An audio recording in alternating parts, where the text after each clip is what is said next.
El día de hoy vamos a trabajar sobre el cálculo y la determinación de las áreas bajo la curva normal estandarizada o tipificada. Esto nos permite calcular probabilidades que siguen una distribución normal o se aproximan mucho a ella, como en el caso del muestreo de acuerdo con el teorema del límite central. Generalmente, el cálculo de las áreas bajo la curva normal y por consiguiente de la probabilidad de que un evento comprendido entre ciertos límites ocurra, representan pues el área bajo una curva desde el punto de vista matemático y se pueden calcular mediante un integral. Sin embargo, la ecuación de la curva normal no es una ecuación que tenga una integral fácil de obtener. Por esta razón, se recurre al uso de las tablas que hacen un análisis por métodos numéricos y son ampliamente conocidas. Prácticamente todos los textos más o menos amplios de estadística incluyen como apéndices tablas con áreas bajo la curva normal y en la actualidad estas tablas están ampliamente disponibles en Internet. Debe notarse que no todas las tablas son iguales por la metodología que emplean. En este caso vamos a utilizar una tabla obtenida de Internet que ustedes pueden ver en su pantalla, que nos dice en castellano el área bajo la curva normal, comprendida en un intervalo que comienza en 0. Recuerden que 0 es la media de la curva normal estandarizada. La curva normal estandarizada tiene una media de 0 y una desviación estándar de 1. Y el área con un mínimo de 0 tiene un máximo de un valor z. Z es el nombre que se le da a la curva normal estandarizada. Bien, entonces, tomando en cuenta que existen tablas que van desde menos infinito hasta z, desde 0 hasta z o desde z más infinito, hay muchas posibilidades. Es muy importante que se escoja una tabla de las muchas que hay disponibles, sobre todo en Internet, que sigue esa configuración. La mayor parte de las tablas tienen un gráfico o una explicación en la parte superior que permite entender de qué estamos hablando. Entonces, vamos a pasar este momento a la determinación de acuerdo con ejemplos muy sencillos de áreas bajo la curva normal. Vamos, por ejemplo, a estudiar la probabilidad de que un evento se realice en el intervalo que tiene un mínimo de 0, que es la media de la curva normal, y un máximo equivalente a la unidad. Si nosotros analizamos la tabla tiene varias entradas. La entrada principal, que en este caso está bajo la denominación Z, luego vamos a estudiar el significado de esta fórmula, que nos permite pasar de una función estandarizada a una función general. Aquí tenemos los valores de Z, en primer lugar, solo positivos, que van en realidad teóricamente desde 0 hasta infinito, pero las áreas bajo la curva normal, como se ve en el gráfico, tienden a 0 muy rápidamente, por consiguiente los valores prácticos normalmente se encuentran en este intervalo de la tabla que sería entre 0 y 3.5 en la práctica, entre 0 y 3.5. ¿Sí? ¿Qué pasa con los valores negativos? Como la curva normal es simétrica, esto quiere decir, la curva normal tiene exactamente los mismos valores de las mismas coordenadas, la misma altura, la misma forma para valores tanto positivos como negativos de Z. Si yo quiero extenderme hacia valores positivos, simplemente tengo que prescindir del signo, asumir que aquí hay valores negativos y realizar el cálculo de la misma forma. Es decir, aprovechando la simetría de la curva normal, yo puedo extender el cálculo para todos los valores usando esta tabla comprendidos entre menos 3.5, que es el valor mínimo que aparecería si yo le pongo negativo, y más 3.5, que es el valor máximo. Esto nos representa prácticamente, como ven ustedes al final de la tabla, casi la totalidad de los valores a obtenerse. Vamos a hacer algunos ejemplos. Entonces, mi primer ejemplo es muy sencillo. Voy a asumir que Z es igual a la unidad. Z es igual a 1. Si Z es igual a 1, entonces yo puedo encontrar con 2 decimales el valor de Z siguiendo la primera columna, que comienza en 0, voy a seguirle bajando hasta alcanzar la unidad 1.0. Aquí tengo el valor de la coordenada de la abscisa que yo tengo que calcular con 2 decimales. El tercer decimal, digamos, la tercera cifra significativa, o sea, el segundo decimal, se puede observar en la primera fila. Por ejemplo, 1.00 sería este valor, correspondiente a la primera columna de Aries. Luego tengo 1.01, 1.02 y así sucesivamente hasta 1.09. Entonces, si yo parto de 1.00, 1.0 está la fila, la columna, la segunda cifra del segundo decimal es 0, obtengo el resultado que ustedes pueden leer aquí, 0.3413. Esto quiere decir que la probabilidad de que un evento se encuentre en un puntaje Z, los puntajes Z se refieren a las áreas bajo la curva normal estandarizada, a un puntaje Z comprendido entre 0 y 1 es igual a 0.3413. Este valor no debe sorprender a ustedes debido a que ya conocíamos esto. Habíamos dicho que el área bajo la curva normal comprendida entre menos una desviación estándar y más una desviación estándar corresponde aproximadamente al 68% del área total. Lo que estamos calculando es la mitad de eso, entre 0 y 1. Entre 0 y 1 tenemos el 3413. Por consiguiente, entre menos 1 y más 1 tendríamos el doble, que sería 0.6826. ¿Sí? Esta sería un ejercicio elemental sobre cómo calcular el área bajo una curva normal. Entonces, hemos obtenido dos conclusiones. Primero, que la probabilidad de que un evento esté entre un puntaje Z de 0 y un puntaje Z de 1 es un 34.13%. Si extendemos hacia el lado negativo, estamos duplicando el área y habríamos obtenido 0.6826. ¿Sí? Bueno, ahora vamos a ver en 2. Entre 0 y 2 bajamos un poco y utilizando el mismo racionamiento encontramos que el área comprendida entre 0 y 2 desviaciones estándar corresponde a 0.4772 de acuerdo con la tabla. Si multiplicamos esto por 2, obtenemos la propiedad que habíamos visto en las clases anteriores, que nos decía que el área bajo la curva normal entre menos 2 y más 2 desviaciones estándar corresponde aproximadamente al 95%.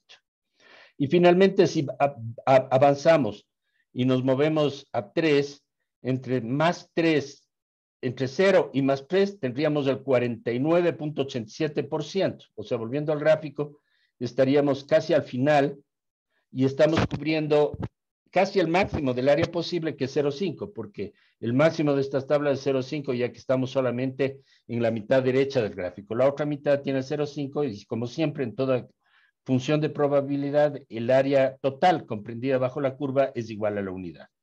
Entonces, aquí tendríamos entre 0 y más 3, 0.4987. Si multiplican eso por 2, les da aproximadamente 0.997, que es lo que habíamos visto como una propiedad de la curva normal que nos indica que las áreas bajo esta curva tienen esta distribución. Bueno, básicamente esta es una forma muy elemental, muy fácil para calcular las áreas bajo la curva normal. Ahora vamos a hacer una segunda aplicación que probablemente es la más frecuente y que es muy importante. Ahora, ¿qué hemos hecho hasta aquí? A partir de una coordenada Z, o sea, de un puntaje Z, que nos da el límite inferior, en este caso 0, y el límite superior, en el primer ejemplo 1, hemos calculado el área bajo la curva normal, que nos representa las probabilidades de que un evento se encuentre dentro del intervalo mencionado. Y hemos hecho para el intervalo entre 0 y 1, que nos da aproximadamente 34%, entre 0 y 2, que nos da aproximadamente 68%, y entre 0 y 3, perdón, que nos da aproximadamente entre 0 y 1 era el 34, entre 0 y 2 teníamos el 47,72 y entre 0 y 3 teníamos el 49,87. Esos valores duplicados corresponden a las áreas comprendidas para entre menos una desviación estándar y más una desviación estándar en la curva normal, el 68%, entre más 2 y menos 2, el 95,5%, y entre más 3 y menos 3, el 99,7%. Bueno, el segundo tipo de aplicación es el inverso. ¿A qué me refiero? Yo puedo partir de un área y ver luego cuál es el valor de Z correspondiente a ese área si yo parto desde cero. Esto tiene una aplicación práctica muy importante que tiene que ver con lo que vimos en la presentación anterior, vinculada con intervalos de confianza. Vamos a recordar un poquito esto cuando veíamos la selección de un nivel de confianza. Entonces, vamos a asumir por de pronto que vamos a seleccionar un determinado nivel de confianza y luego vamos a calcular el valor de C, que es la constante que habíamos asignado en la fórmula para el cálculo del margen de error correspondiente a ese nivel de confianza. Para hacerlo, vamos a hacer un pequeño gráfico en la pizarra y por consiguiente voy a cambiar este momento brevemente la configuración de la pantalla.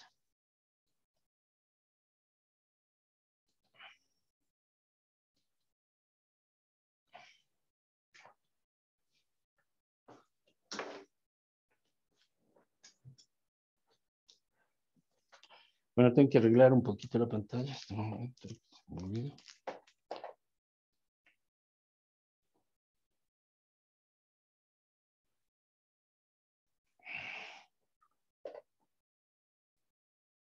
Bueno, no está perfecta, pero por razones de tiempo comenzamos a utilizarla de esa manera. Recuerden lo que habíamos visto en la presentación anterior sobre niveles de confianza. Y sobre todo,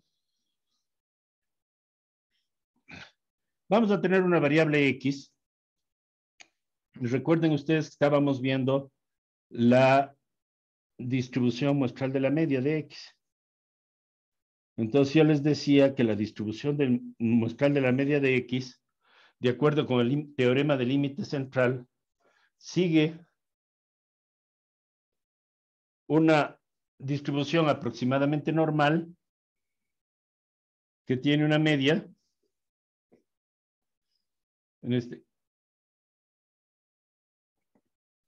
igual a la media de la población, que le llamábamos mu, y que luego tiene una desviación estándar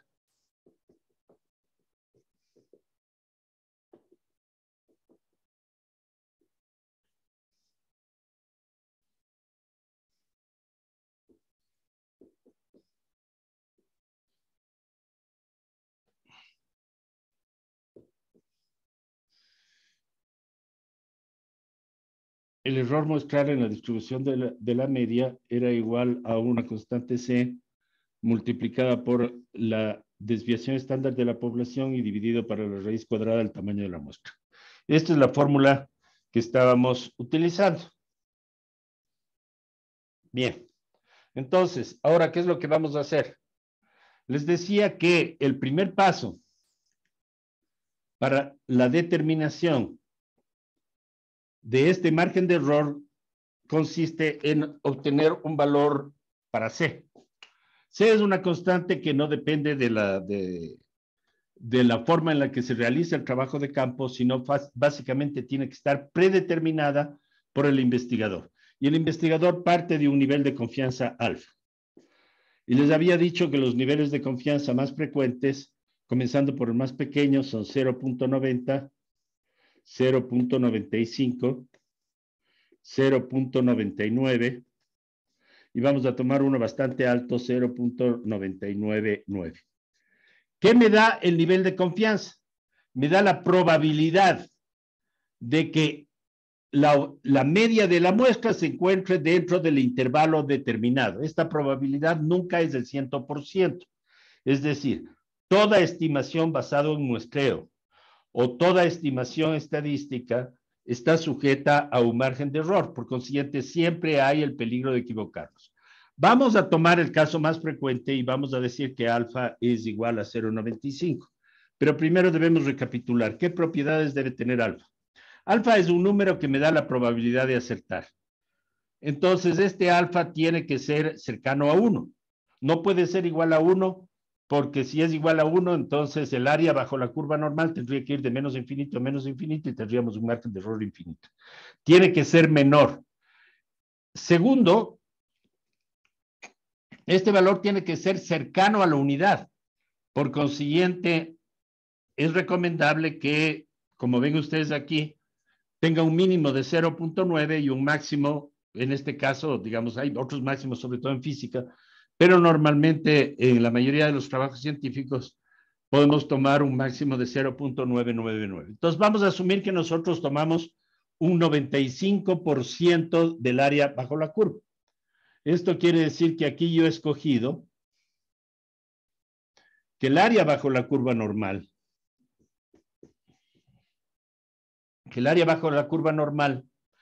sea 0.95. Es decir, el área que yo he pintado en verde es 0.95. El área total bajo la curva siempre es 1.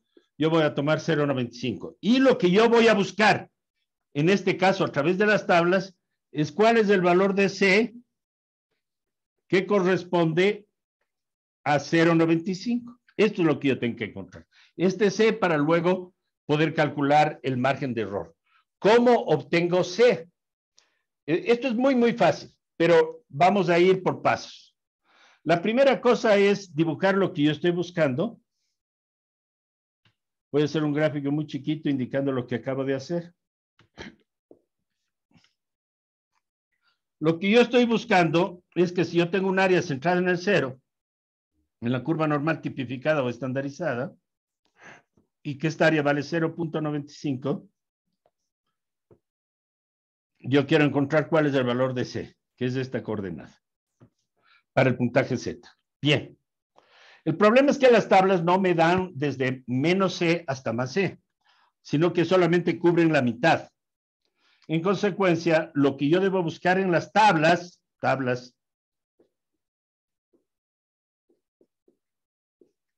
lo que yo debo buscar en las tablas es la mitad, o sea, entre 0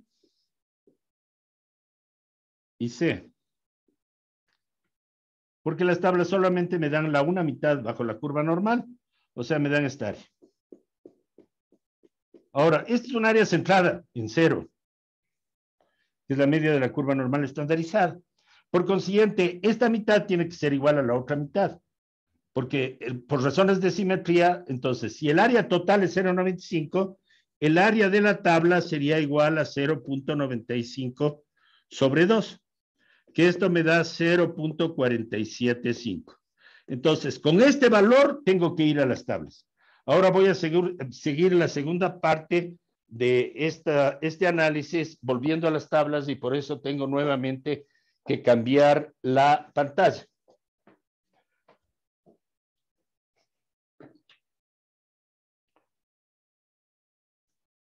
Bueno, antes de eso les voy a bajar un poquito el enfoque para que quede claro lo que acabamos de ver. Entonces yo voy a buscar en las tablas 0.475.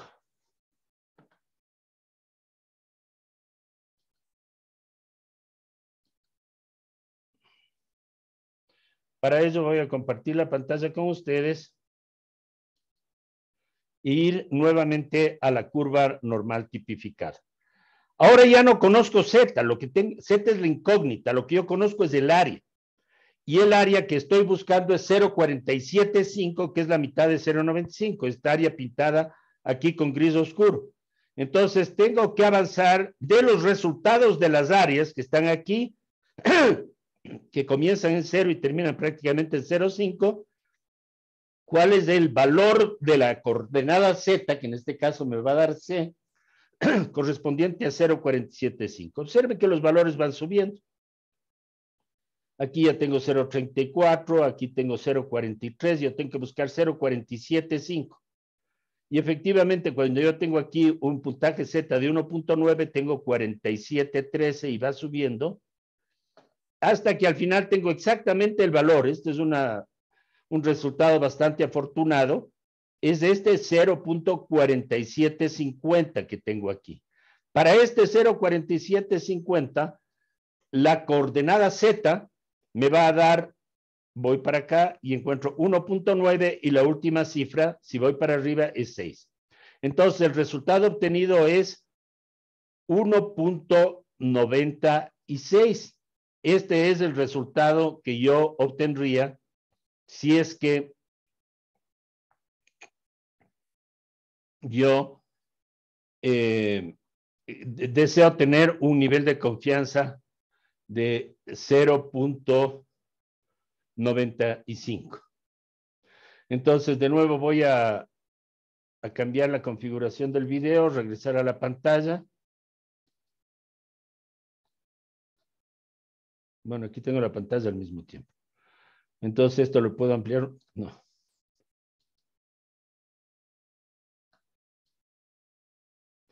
Voy a dejar de compartir la pantalla y eso sea grande. Ya. Entonces, de las tablas, yo he obtenido hace un momento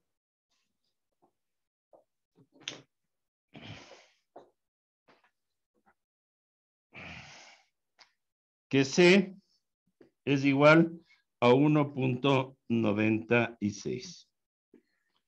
Entonces, eso me permite a mí hacer una tablita que es extremadamente útil en las aplicaciones, donde yo puedo ir vinculando los valores de C,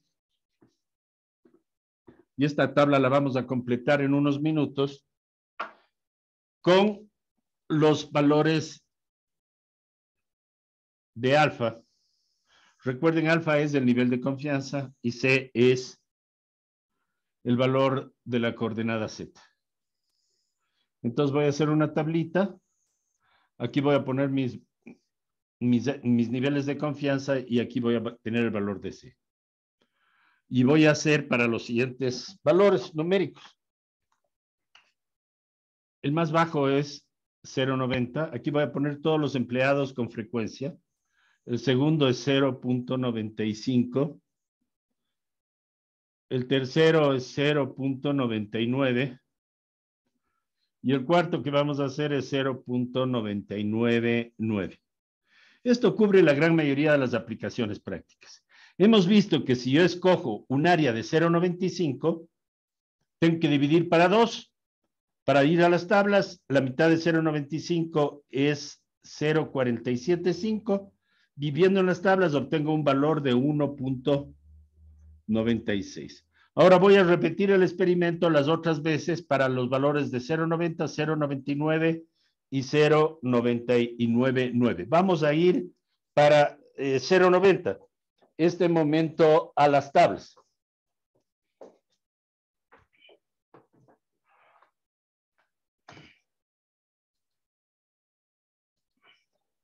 Si voy a las tablas, entonces tengo que hacer primero la mitad de 0.90. La mitad de 0.90 es 0.45. Y busco aquí valores que se acerquen a 0.45, pero yo no tengo el valor exacto de 0.45, sino que aquí tengo el mínimo más cercano, que sería 0.4495, y el otro que ya se pasa un poquito, que es 0.4505. ¿Dónde está exactamente 0.45? En la mitad entre los dos.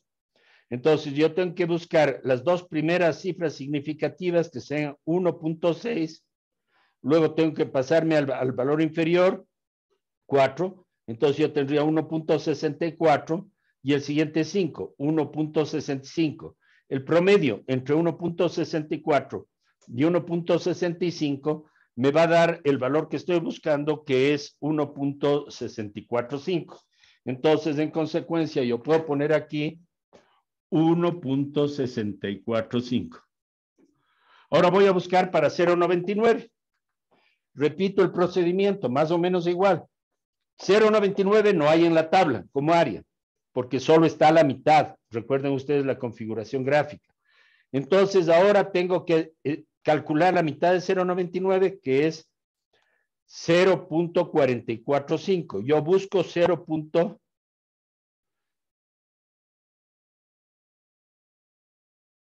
Esto ya hicimos. 0.99. 0.99 es 0.495.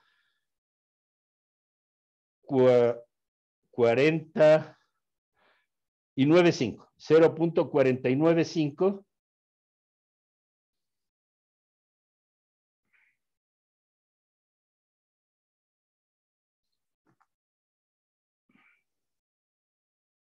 Tengo que ir un poquito más abajo hasta que yo encuentro 0.495 aquí. Entre 0.4949 y 0.4951 se encontraría mi valor, que sería 2.5, las dos primeras cifras.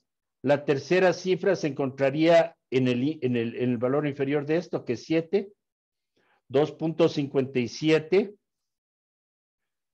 la mitad. Entonces, de nuevo sería 2.575. Este sería el valor si yo tengo un nivel de confianza de 0.99, 2.575. Y lo último que voy a hacer es calcular para 0.999. De nuevo, tengo que dividir para 2. 0.999 dividido para 2 es 0.4995. Voy a buscar 0.4995 en la tabla y al final encuentro la primera ocurrencia de 0.4995 aquí. Entonces yo tengo que hacer la misma extrapolación anterior. No, simplemente voy a tomar el primer valor, 0.4995, y esto me da ¿qué? Me da 3.2. Y yo voy a subir acá para ver qué cifra tenemos. 3.27. En consecuencia, aquí yo tengo 3.27. En resumen, si ustedes se fijan, aquí tenemos esta tablita que es muy importante. Yo voy de nuevo a dejar de compartir la pantalla para que quede claro y un poquito más amplio lo que hemos encontrado en la pantalla. Aquí tenemos los valores de alfa y los valores de C. Si yo obtengo o escojo un nivel de confianza de 0.90, o sea que el área bajo la curva normal que me da la probabilidad de acertar es del 90%, entonces el valor de C es 1.645. Si yo trabajo, y esto es muy importante, si yo trabajo en la mayor, como lo hace la mayoría de los trabajos de investigación científica, aquí, tomando un nivel de confianza del 95%, o sea, 0.95, entonces el valor que sé que yo tengo que obtener es 1.96. Si yo escojo un nivel de confianza de 0.99, entonces el valor de C es 2.575. Y finalmente, si yo escojo un nivel de confianza muy alto, 0.999, entonces mi valor de C es 3.27. Esta tabla es muy importante porque nos da prácticamente la totalidad de los casos prácticos en los cuales ustedes van a encontrar muchas referencias en la literatura cuando ustedes trabajan con intervalos de confianza. 0.90, 0.95, 0.99, 0.991. Debemos recordar exactamente qué significa el nivel de confianza. Entonces, ¿para qué sirve? El nivel de confianza sirve para conocer o poder determinar el margen de error en la estimación de la media. Recuerden la fórmula que ya les había escrito hace unos momentos. El margen de error en la estimación de la media, de acuerdo con el teorema del límite central, es C sigma sobre raíz de n. Y debemos recordar también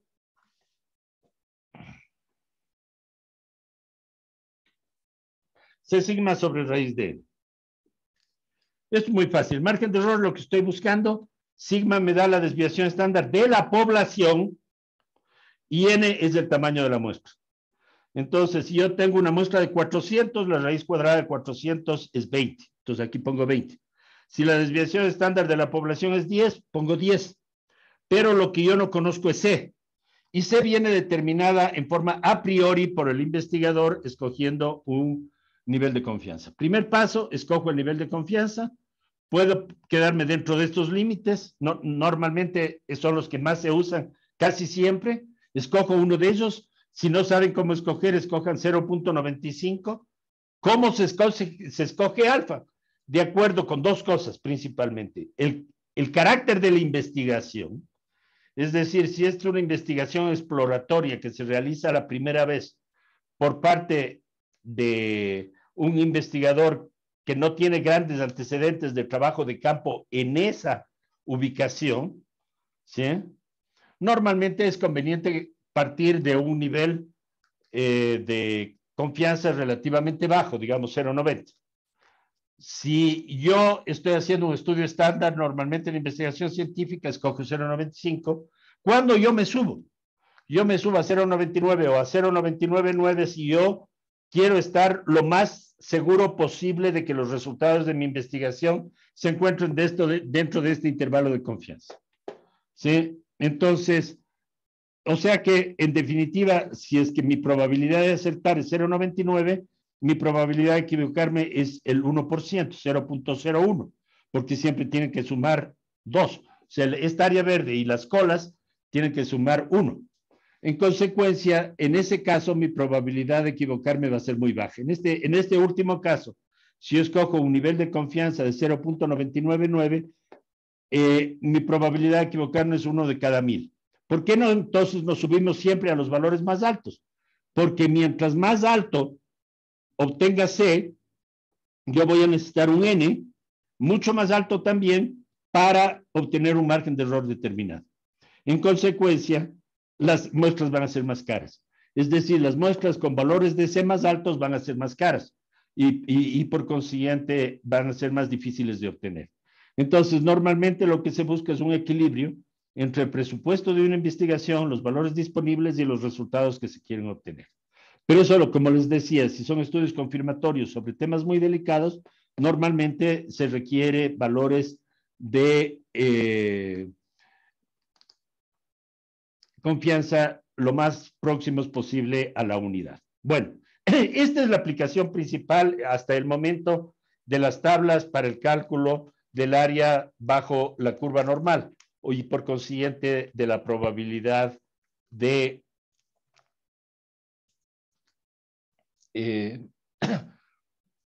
obtener el nivel de confianza prescrito. ¿Sí? Esta es una aplicación importante, pero es una aplicación todavía bastante elemental. Entonces, hasta ahora, ¿qué hemos logrado? Primero, hemos logrado, a partir de un valor de Z, conocer el área bajo la curva normal, que me da la probabilidad de que ocurra algo en el intervalo prescrito, que los que he utilizado es entre 0 y un valor Z determinado. En segundo lugar, hemos calculado la aplicación del cálculo de las tablas, empleando las tablas del área bajo la curva normal para obtener la relación entre el nivel de confianza y los valores de C, y hemos construido esta tabla, que es una tabla sumamente práctica que me permite conocer adecuadamente los valores de C más frecuentes. Ahora, vamos entonces a compartir la pantalla nuevamente para pasar a otras aplicaciones. Por ejemplo, yo quisiera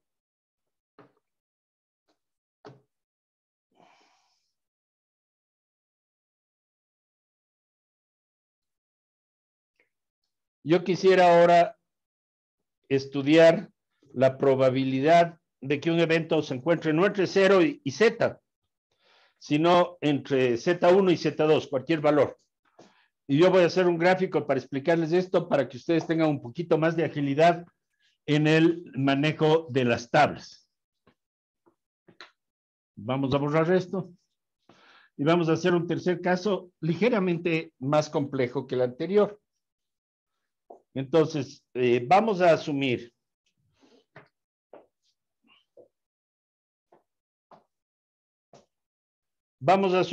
que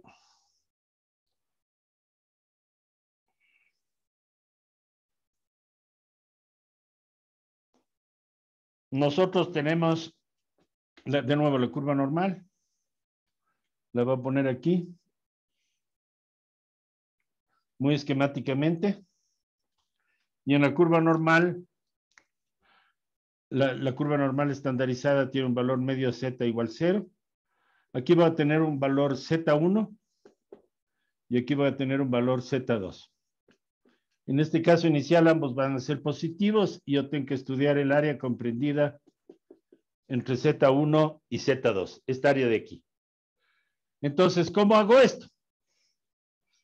Yo voy a hacer algunos gráficos para que se entienda, pero esto es sumamente sencillo. Primer paso, utilizando las tablas, yo calculo el área comprendida entre 0 y el mínimo que es Z1. 0 y Z1, y aquí me da un valor de las tablas que yo les llamo Z1. Y aquí, repito, y ahora hago para Z2, que es el máximo del área. Y de nuevo calculo el valor en las tablas de 0 a Z2. Y tengo este grande. ¿Cómo obtengo el que estoy buscando? El que estoy buscando, no, este de aquí, si es que este es Z1, para obtener el área del resultado, va a ser igual, este no se llama Z1, sino área de Z1, y este se llama área de Z2. Va a ser igual a área de Z2 menos área de Z1. Ejemplo, yo quiero calcular la probabilidad de que un evento se encuentre con un puntaje Z entre 1 y 2. Entre 1 y 2. Entonces yo calculo el área para 1, el área para 2. Como el área para 2 es más grande que el área para 1, yo resto el área para 2 menos el área para 1 y me queda el área roja, que sería el área comprendida entre 1 y 2. Y esto voy a hacer ahora con el apoyo de las tablas. Ya hemos tomado esos valores de tal manera que no nos va a tomar mucho tiempo. Recuerden, el área para 1, entonces yo busco aquí el número 1, es 0.3413. El área para 2 es 0.4772. Entonces yo diría,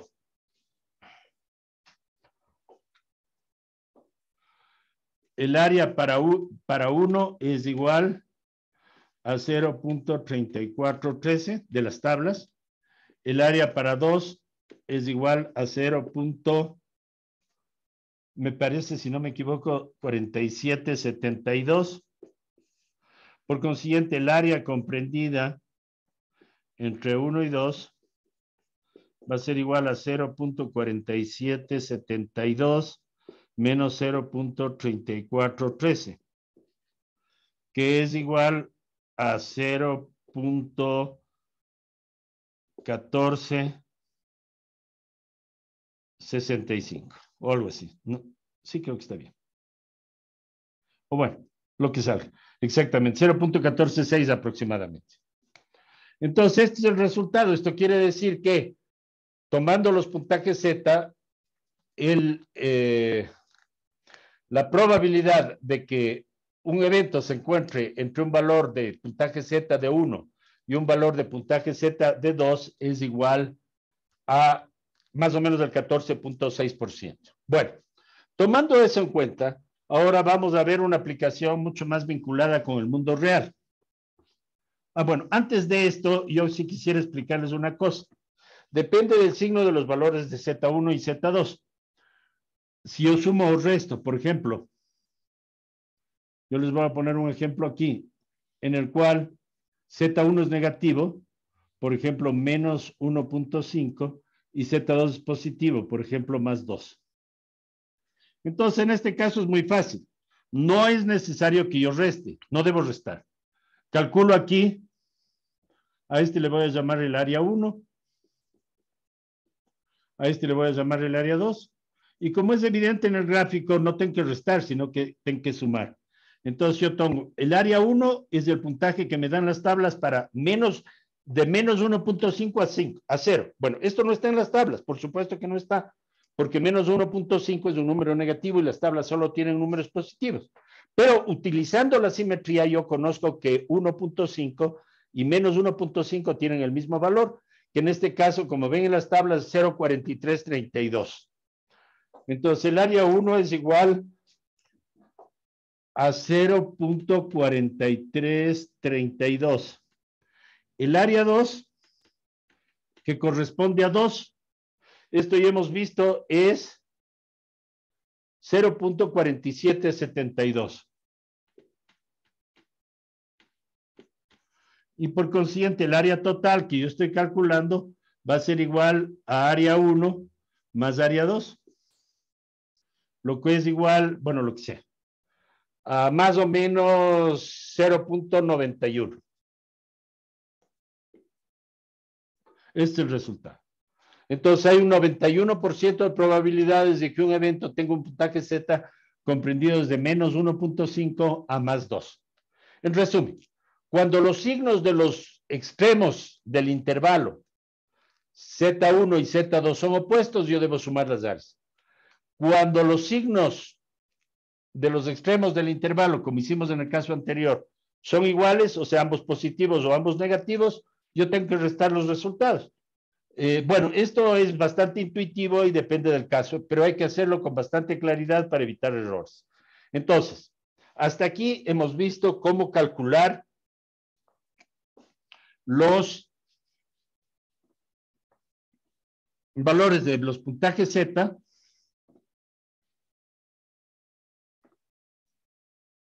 en un intervalo conociendo el valor mínimo y el valor máximo. Ahora vamos a hacer la misma aplicación, pero ya no con la tabla normal estandarizada. Simplemente hasta aquí nos hemos entrenado lo básico para el uso de la tabla normal estandarizada. Pero ahora lo que tenemos que hacer es aplicarlo al mundo real.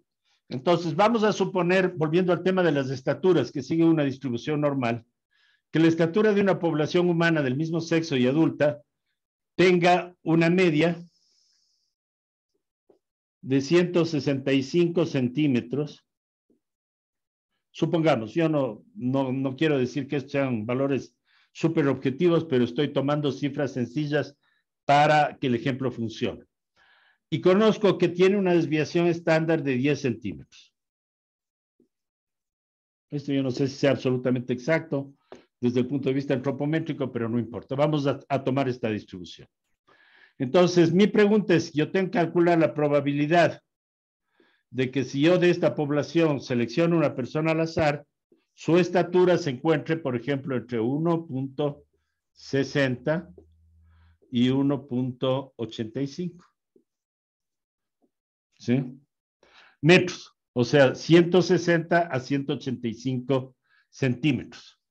Vamos a trabajar ahora solo en centímetros para evitar confusiones. Generalmente cuando hablamos de estatura, pensamos en estatura en metros. Entonces yo quiero, a ver, los datos son así. Voy a hacer un gráfico, siempre un gráfico ayuda mucho a entender el problema. Esta es la distribución de probabilidades de la estatura de una población humana determinada. Por ejemplo, digamos, los adultos en el Ecuador. De un sexo determinado, porque la estatura también depende del sexo, digamos, sexo masculino, en un año determinado. Entonces, la media no vale 0, sino que la media vale 1,65 y la desviación estándar vale 10 centímetros. Ya. Entonces, yo quiero saber cuál es la probabilidad de que una persona seleccionada al azar tiene una estatura mínima de 1.60, o sea, 160 centímetros, y una estatura máxima de 1.85, estaría por acá, 185 centímetros. Entonces, aquí tengo el área dibujada de lo que yo estoy buscando. Y esto es lo que quiero obtener usando las tablas. Obviamente yo no tengo la tabla de la distribución de la población de este lugar, en este año determinado en el Ecuador. ¿Sí? Lo que yo tengo es la tabla normal estandarizada, que es la que estábamos viendo y la que ustedes pueden ver ahora en la pantalla. Entonces, tengo que encontrar una forma en la cual yo transforme mis datos empíricos, que tienen una unidad de registro, que son los centímetros, tienen una dimensión, están expresados en centímetros, que es una unidad de longitud, y que tiene una media de 165, no de 0, y que tiene una desviación estándar de 10, no de 1. ¿Cómo yo puedo cambiar de una distribución que tiene una media de 165 y una distribución estándar de 10 a una función normal tipificada, que es la que tengo en la tabla, que tiene una media de 0 y que tiene una media de 1? Entonces, ¿cómo hago eso? Aquí hay una fórmula que también está expresada en la primera línea de las tablas, que es muy importante, que me dice que yo lo que tengo que obtener es el puntaje Z. El puntaje Z es igual a X, que es la estatura, menos la media, dividido para la desviación estándar. Esta fórmula es muy importante, porque esta fórmula me permite obtener los puntajes Z que yo puedo operar en la tabla a partir de X, que es mi valor en centímetros, de mu, que es la media de la distribución en centímetros, y de sigma, que es la desviación estándar de la población en centímetros. Entonces, ¿cómo hago yo esto? Esto es muy sencillo. Límite inferior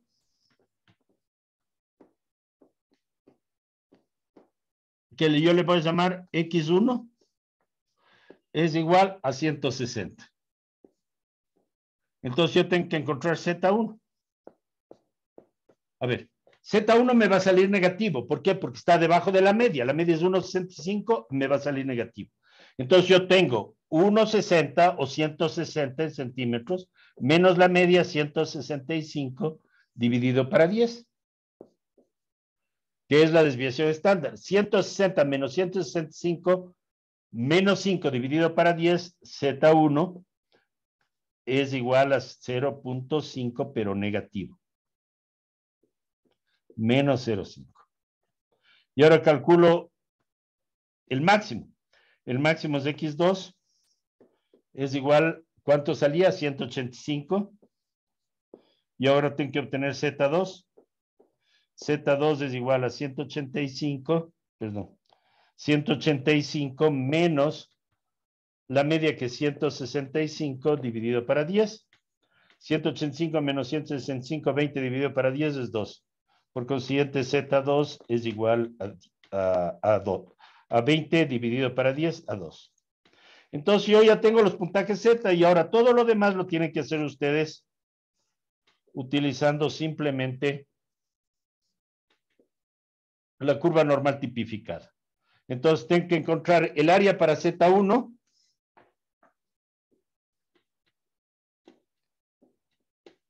que sería esta de aquí,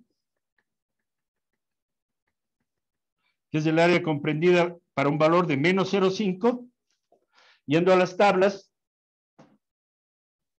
yo busco 0.5 en la tabla y les voy a señalar acá, me da 0.1915, es este valor, 0.1915.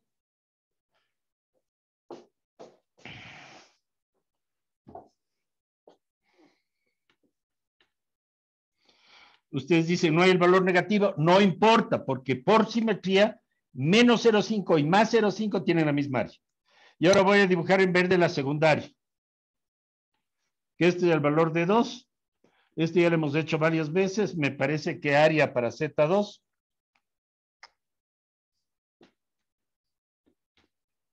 es igual, si no me equivoco, 0,4772. En este caso, como tienen signos contrarios, le sumo. Entonces yo diría que el área total es igual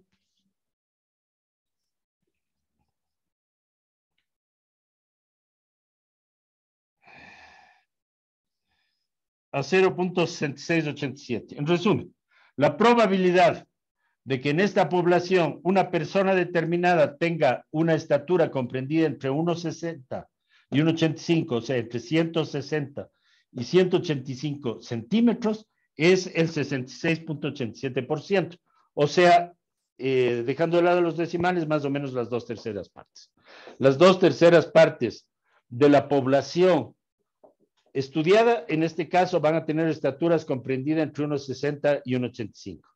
Entonces, ahora, por ejemplo, como aplicación, ustedes pueden hacer lo mismo y calcular la probabilidad de que una persona seleccionada al azar vaya al equipo de básquet de esta población determinada, pero el requisito para entrar en el equipo de básquet es que su estatura sea 1,90 metros, o sea, 190 centímetros. O sea, la probabilidad de que una persona mida al menos 190 centímetros o más. Y también van a estudiar la probabilidad de que una persona mida menos de 150 centímetros.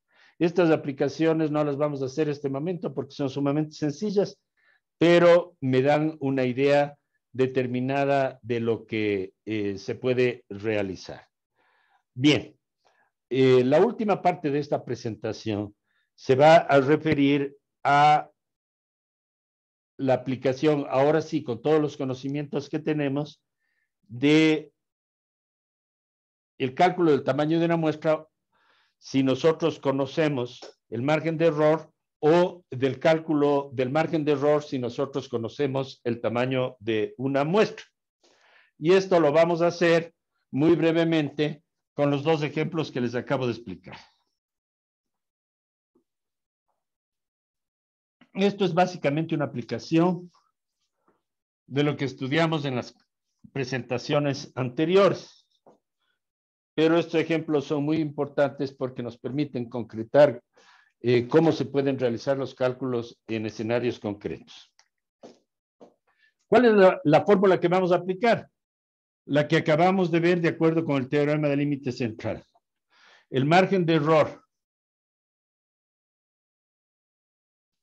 en la estimación muestral de la media es igual a C sigma sobre raíz de N.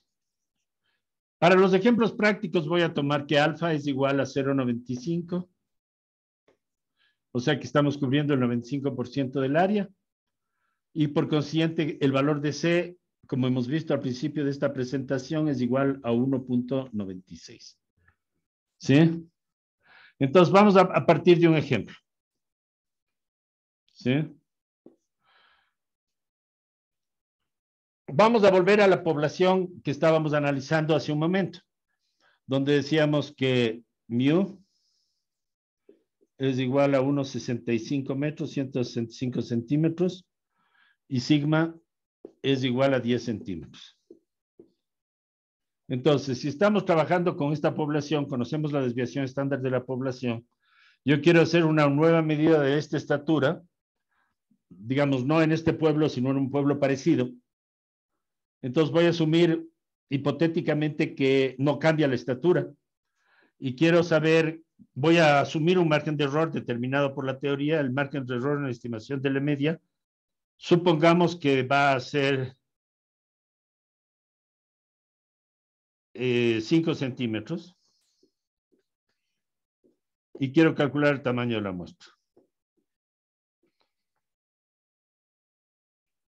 Muy bien. ¿Cuál es mi caso práctico? A ver, vamos viendo caso por caso todos los elementos que conforman esta fórmula. El margen de error lo conozco. C lo conozco, es 1,96. Sigma lo conozco, es 10 centímetros. ¿Qué es lo que yo no conozco? El tamaño de la muestra. Entonces tengo que despejar una fórmula para el tamaño de la muestra. Y aquí obtengo yo la misma fórmula, pero despejando el tamaño de la muestra.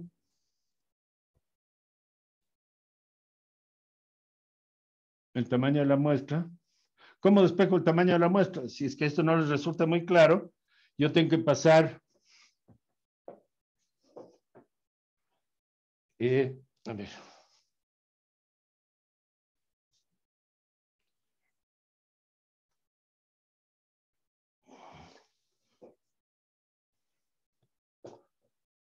Paso raíz de n y e sub x les invierto, entonces me queda que raíz de n es igual a c sigma sobre e sub x.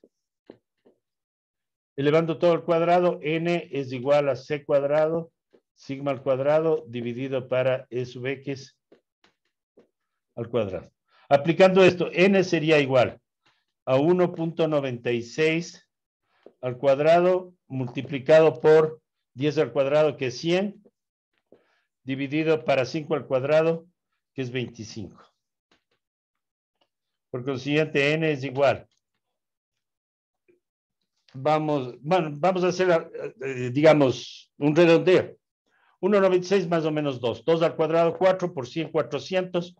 400 dividido por 25 es 16. Me sale una muestra chica. Aquí hay un problema un poco complicado porque para que se aplique la distribución normal necesitamos tener muestras grandes. Eso lo vamos a ver en las próximas clases. Pero de todas maneras, de esa forma he escogido el tamaño de la muestra. Ahora voy a hacer una ligera variante de este mismo estudio y ahora voy a suponer que ya no quiero hacer en un tercer pueblo una muestra tan pequeña con un margen de error tan grande como 5 centímetros, sino que yo quiero ahora trabajar con un margen de error de 1 centímetro. Si el margen de error es 1 centímetro, aquí 1 al cuadrado me da 1. Y aquí tendría que el tamaño de la muestra sería 400. ¿Sí? Entonces, para trabajar con un margen de error de 1, necesito una muestra de 400, que es cara. Para trabajar con un margen de error de 5, necesito una muestra solo de 16. Ven ustedes que el margen de error que yo deseo obtener me da la posibilidad de obtener un tamaño de la muestra determinado. Obviamente, hacer una muestra de 400 es caro y hacer una muestra de 16 es sumamente barato. Entonces, entre esos extremos yo tendría que escoger, de acuerdo con el presupuesto de mi investigación y los objetivos que yo puedo obtener, la forma más adecuada de hacerlo. Bueno, esto es básicamente un ejercicio muy sencillo donde yo puedo vincular el margen de error con el tamaño de la muestra. Ahora vamos a hacer un último ejercicio, en la cual yo conozco un resultado de una investigación obtenida. Supongamos ahora que n es 500, que yo he obtenido en una investigación la media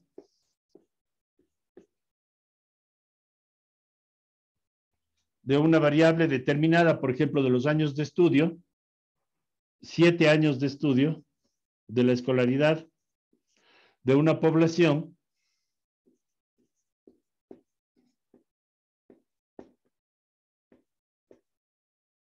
siete años de escolaridad, ¿sí? Conozco por estudios de la misma investigación, puedo conocer que la desviación estándar, 1.5 años de escolaridad.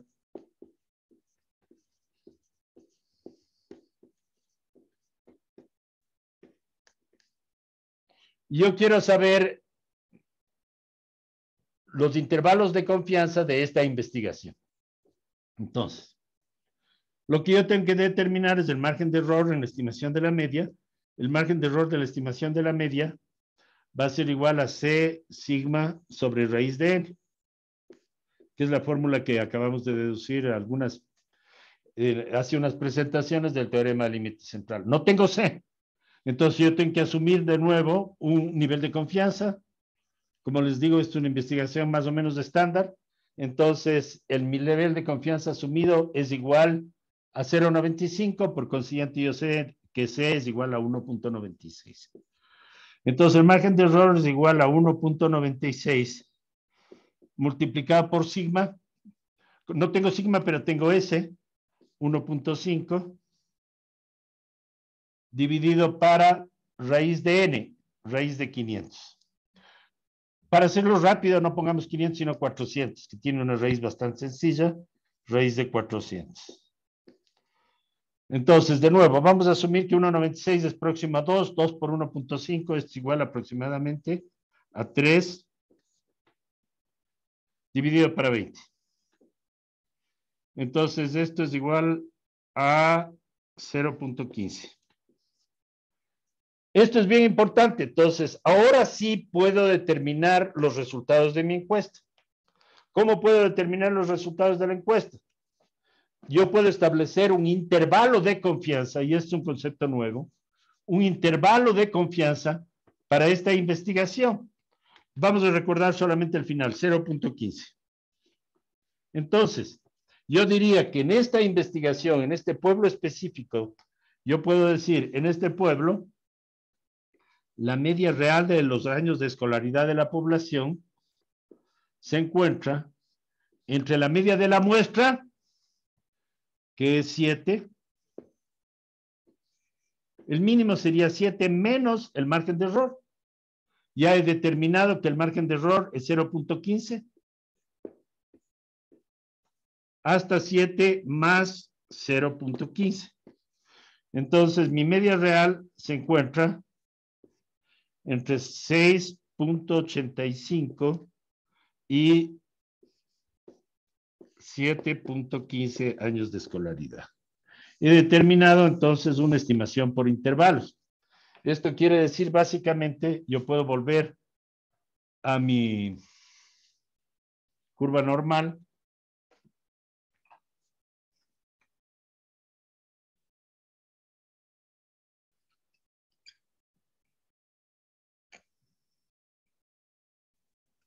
Yo no conozco, nunca he hecho un censo de esta población, entonces no sé los resultados exactos, pero yo conozco que hay una X media, que es 7. Hay un margen de error que es 0.15. Entonces yo pongo aquí 6.85. Aquí pongo 7.15. Este es el margen de error.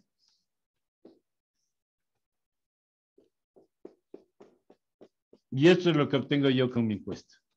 Y digo que la media de escolaridad se encuentra entre la media real de la población, mu, se encuentra en este intervalo. Yo no conozco exactamente porque estoy haciendo una muestra, pero tiene un valor mínimo de 6.85 y un valor máximo de 7.15. Eso es lo que he sacado con este estudio, de tal manera que yo ya puedo identificar mi intervalo de confianza para la estimación muestral de la media basado en el teorema límite central y la distribución normal. Entonces, ahora yo simplemente concluyo poniendo la fórmula general para el intervalo de confianza. La mu es igual a la media de la muestra. Ojo, la media de la muestra es un valor estimado, es un estimador. La media real de la población es un valor real, pero que yo no lo conozco porque no he hecho un censo. Entonces, solamente la información que tengo está basada en una encuesta y por consiguiente está sujeta a un margen de error. ¿Cuál es el margen de error? El margen de error es C sigma sobre raíz de n. Si no tengo sigma,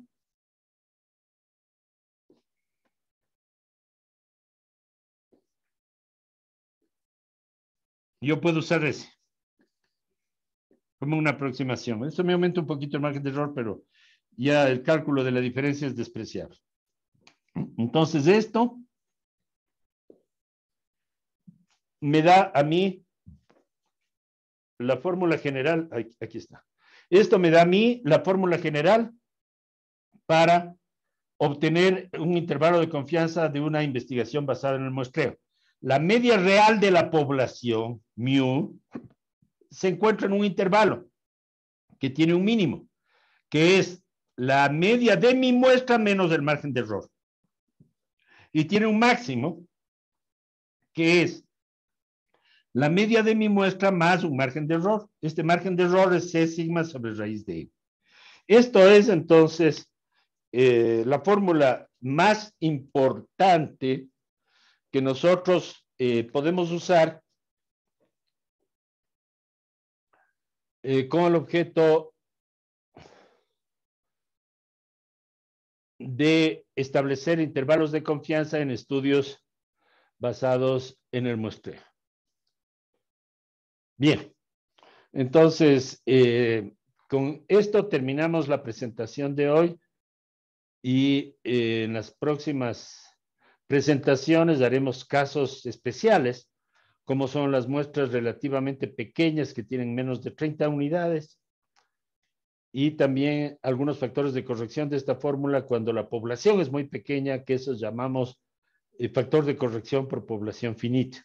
Pero esos son casos particulares. Ahora hemos visto el caso más general, en el cual se cumplen dos condiciones. Las muestras son relativamente grandes, esto quiere decir que en general tienen más de 30 unidades y en segundo lugar, lo cual es importante, debemos también nosotros pensar que la población sobre la que estamos hablando es una población muy grande. Sí, de tal manera que la proporción de la muestra en la población sea normalmente inferior al 5%. Bueno, en uno de los ejercicios sacamos un tamaño muestral de 16. Aquí habría que hacer la corrección utilizando no la distribución normal, sino la distribución t-student, pero eso todavía no lo conocemos y vamos a ver más adelante en las siguientes presentaciones. Con esto terminamos la presentación de hoy. Muchas gracias.